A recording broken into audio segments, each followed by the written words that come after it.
સમાચાર સુરતથી Gujarat police DGP 2025 cricket tournament કપનું આયોજન લાલભાઈ કોન્ટ્રાક્ટર સ્ટેડિયમ ખાતે ભવ્ય ટુર્નામેન્ટનું આયોજન રાજ્યના ગૃહમંત્રી હર્ષ સંઘવીના હસ્તે ક્રિકેટ ટુર્નામેન્ટનો શુભારંભ રાજ્યના 17 પોલીસ કર્મચારીઓની ટીમે લીધો છે ક્રિકેટ ટુર્નામેન્ટમાં ભાગ સુરત પોલીસ દ્વારા T20 ડીજીપી કપનું 18મું આયોજન 31 વર્ષથી ગુજરાત પોલીસ આ ટુર્નામેન્ટનું નિરંતર આયોજન કરી રહ્યું છે. છેલ્લા 18 વર્ષથી 2020 ક્રિકેટ ટુર્નામેન્ટનો બી ઉમેરો કરવામાં આવ્યો. આ ક્રિકેટ ટુર્નામેન્ટ એ માત્ર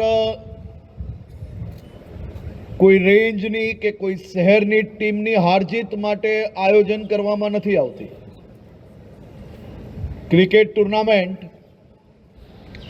એ ટીમ સ્પિરિટની ભાવના ઉત્પન્ન કરવા માટે વર્ષો વર્ષથી રાજ્ય પોલીસ દ્વારા આયોજન કરવામાં આવી રહી છે. ક્રિકેટ ટુર્નામેન્ટ એ ટીમ સ્પિરિટ માટે સૌથી મોટું એક્ઝામ્પલ છે. સામાન્ય રીતે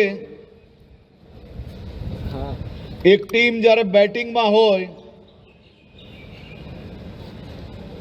છેલ્લી બોલ ઉપર હોય અને છેલ્લી વિકેટ હાથમાં હોય, બેટ્સમેન જ્યારે બેટિંગ કરી રહ્યો હોય અને એ બેટ્સમેનના ઉપર આખી ટીમના બધા જ પ્લેયરોની નજર હોય છે કે આ એક બોલ એક બેટ્સમેન અને 6 રન જોઈતા હોય, ક્યારેય એને જીવનમાં બોલિંગ સિવાય કંઈ કર્યું ના હોય, તો એ આખી ટીમ પેવિલિયનમાં બેઠા બેઠા એવો વિશ્વાસ રાખે છે કે આંખ બંધ કરીને બી આપણો આ બેટ્સમેન તો છગ્ગો લગાડશે અને ટીમને જીતાડશે.